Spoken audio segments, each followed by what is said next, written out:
আহ, আমি এই ভিডিওটা রেকর্ড করতেছি মূলত কয়েকটা কথা রেকর্ড করে রাখার জন্য, যাতে আপলোড দিয়ে রাখলে সেটা সবসময় থাকে।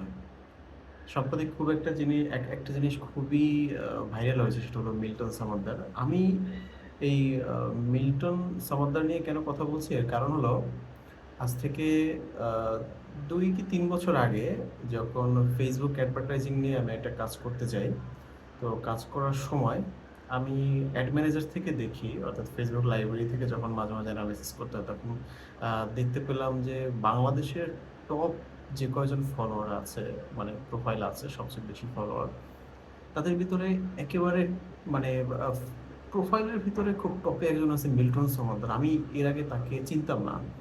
তারপরে দেখলাম যে এই মানে ওনার ওনার প্রোফাইলে ঢুকলাম, গিয়ে দেখলাম যে উনি মানবতা নিয়ে কাজ করে, মানুষ নিয়ে কাজ করে। চাইল্ড কেয়ার আছে, তারপরে ওল্ড হোম আছে, এরকম আছে। তো উনি আর কি মানবতার ফেরিওয়ালা হয়, এরকম একটা অবস্থা। প্রচুর মানুষকে হেল্প করছে। কিন্তু আমি তখনই আর কি আমার আশপাশে অনেকজনকে জিজ্ঞেস করি যে আপনি কি মিল্টন সামাদারকে চিনেন? তো যারাই মানে শুনলো মিল্টন সামাদারের কথা, তারাই বললো যে হ্যাঁ চিনি, ইনি তো সবচেয়ে ভালো।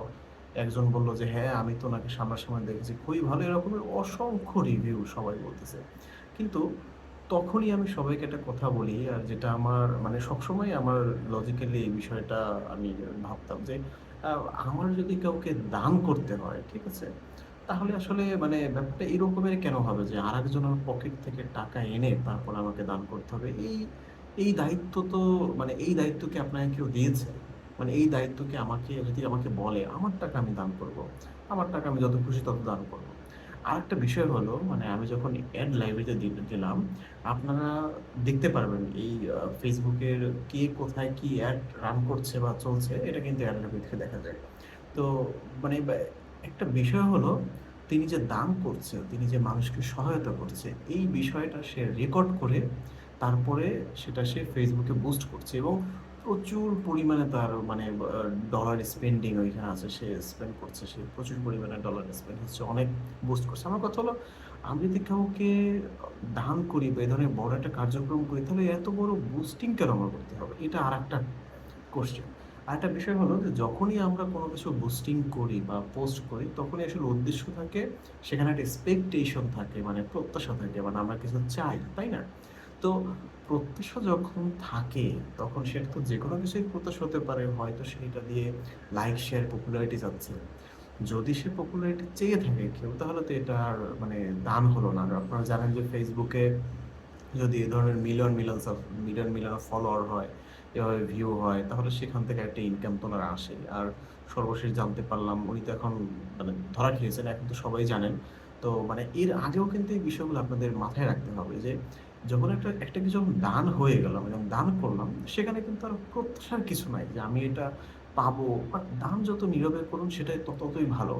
এখন একটা হতে পারে যে না, আমি অন্যকে উদ্বুদ্ধ করার জন্য দান করছি, সেটা একটা ভিন্ন বিষয়। কিন্তু উদ্বুদ্ধ করার জন্য দান করলেও তাতে এমনটা হবে না যে আমি হাজার হাজার ডলার সেখানে বুস্ট করলাম, বুস্ট করে সবাইকে দেখালাম যে এখন এর থেকে দ্বিগুণ আমার ইনকাম করতে হবে। তো এই সব কিছুর ভিতরেই একটা ইনকনসিস্টেন্সি থাকে। আর যখনই কাউকে উপকার করে সেখানে কোনো কিছু প্রত্যাশা থাকে, বা কোনো কিছু দান করে সেখানে প্রত্যাশা থাকে, বুঝতে হবে যে সেখানে কোনো না কোনো ঝামেলা আছে।